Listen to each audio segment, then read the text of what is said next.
किसी ने बड़े कमाल की बात कही है कि आवाज ऊंची हो तो कुछ लोग सुनते हैं, लेकिन अगर बात ऊंची हो तो बहुत सारे लोग सुनते हैं। हाय गाइस, मैं हूं आरजे कार्तिक। एक छोटी सी कहानी। ये कहानी एक लड़के की। 24 साल का लड़का जो सेठ के यहाँ पर नौकरी करता था। उसके माँ बाप इस दुनिया में नहीं थे। जिंदगी बड़ी परेशानी में चल रही थी।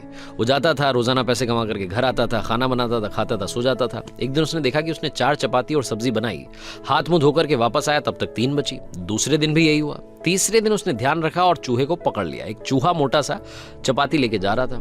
चूहे को पकड़ा तो चूहे ने कहा कि भैया मेरी किस्मत का क्यों खा रहे हो, मेरी चपाती तो मुझे ले जाने दो।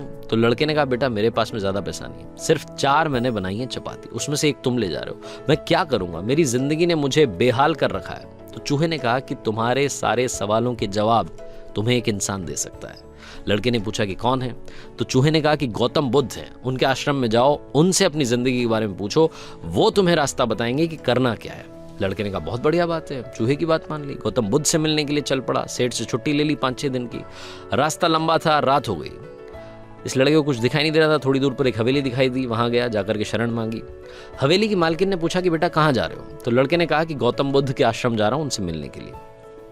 तो मालकिन ने कहा कि बहुत बढ़िया जगह जा रहे हो, गौतम बुद्ध से हमारे एक सवाल का जवाब लेकर के आना, अगर वो सवाल का जवाब दे दें।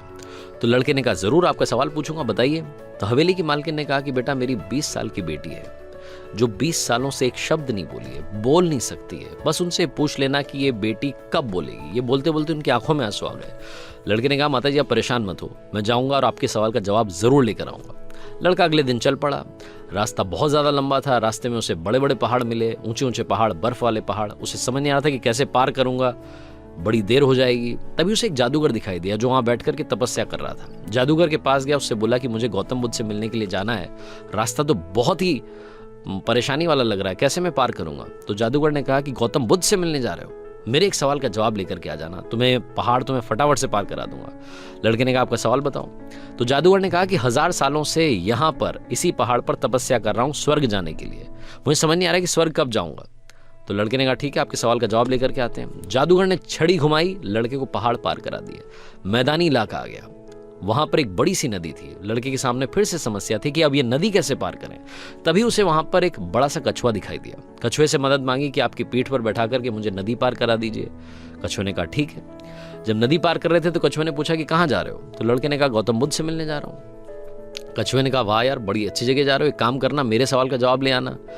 तो लड़के ने कहा कि आपका भी सवाल बताइए। तो कछुए ने अपना सवाल बताया कि मैं बड़े टाइम से 500 सालों से इसी नदी में हूँ और ड्रैगन बनने की कोशिश कर रहा हूँ, ड्रैगन कब बनूंगा ये बस पूछ करके आ जाना। लड़के ने कहा ठीक है। लड़का पहुंचा आश्रम में, गौतम बुद्ध के पास। प्रवचन चल रहा था, प्रवचन खत्म हुआ। गौतम बुद्ध ने कहा कि हर कोई मुझसे सवाल पूछ सकता है, लेकिन सिर्फ 3 सवालों के जवाब दिए जाएंगे।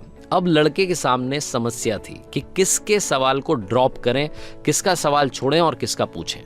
लड़के ने सोचना शुरू किया। सबसे पहले हवेली की मालकिन नजर में आई, ध्यान में आई, तो उसे लगा कि वो तो अपनी बेटी का इलाज कराना चाह रही है, उनकी बेटी बोल नहीं रही है, उनकी आंखों में आंसू थे, उनका सवाल पूछना जरूरी है। दूसरी जो तस्वीर उसके दिमाग में आई, नजर में आई, वो आई जादूगर की। जादूगर 1000 साल से वहां तपस्या कर रहा है बर्फ के पहाड़ में।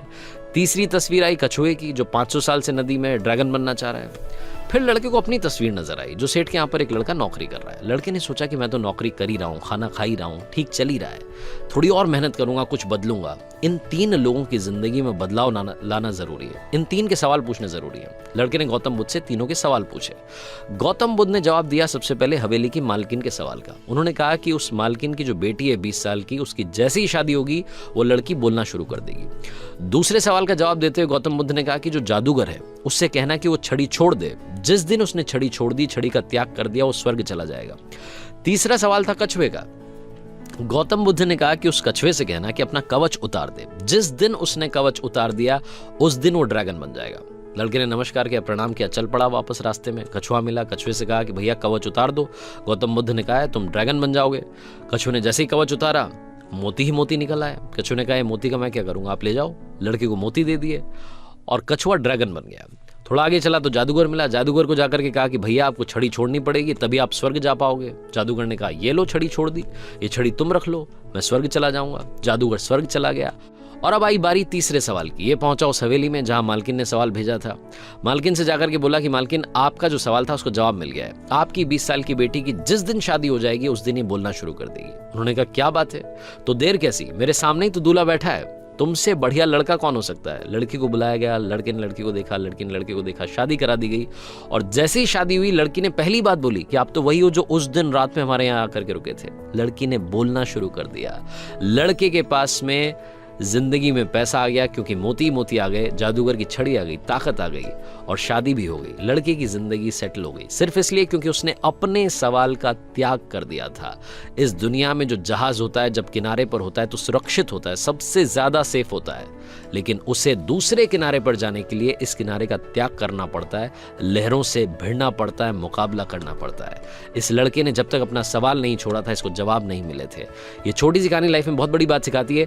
अगर आप कुछ कमाल करना चाहते हैं तो त्याग कीजिए उन बुरी आदतों का, आलस्य का। सुबह जल्दी उठना शुरू कीजिए, अपनी लाइफ में जो बैड हैबिट्स हैं उन्हें हटाइए, तभी जाकर के आप कमाल कर पाएंगे। आरजे कार्तिक एक बार फिर आपसे कहेगा, कर दिखाइए कुछ ऐसा कि दुनिया करना चाहे आपके जैसा। हर सोमवार सुबह 9:30 बजे मेरे चैनल पर देखिए एक नई कहानी।